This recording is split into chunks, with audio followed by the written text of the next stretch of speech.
Rushmore has been untouched for nearly 80 years, but there's now an effort by some Trump supporters to try to add his face to the monument. NBC News' Ryan Nobles reports on why that may not be possible. Mount Rushmore, an American icon. Did it just blow your mind? It was a little overwhelming when you first see it. Untouched for more than 80 years, there is now an effort by some supporters of Donald Trump to add his face to the monument. I think history is going to show that he's in the same pantry. Congresswoman Anna Paulina Luna has a bill in Congress that would add Trump to Mount Rushmore.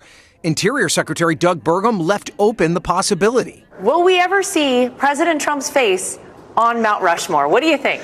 Well, they certainly have room for it. But the practical reality is much different. Dan Wenk is the former superintendent at Mount Rushmore. You can't change somebody's work of art. Over the years, people have proposed adding faces to the sculpture, from Susan B. Anthony to Ronald Reagan. Wenk says the answer is always the same. It doesn't matter because it can't be done. But aside from the historic, political, and artistic reasons against changing Mount Rushmore, there's one big barrier, and it's non-negotiable. I wouldn't want to be messing with Mount Rushmore. From an engineering and geological perspective, adding any face is near impossible. A close look shows the mountain filled with deep fractures, like this massive fracture that runs right by Washington's head. Paul Nelson, an engineer who worked on the mountain, warns any new carving could cause serious damage. But it's not something that can be messed with. Is that fair to say? No.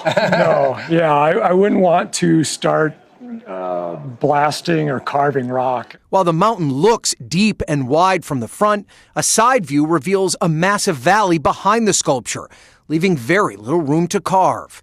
For perspective, Roosevelt's head is 100 feet behind the original granite. You have to remove so much rock that once you remove the rock to get something competent, there's just not any rock left. For Dan Wenk, the conversation is fine, as long as that's where it ends. I love controversy.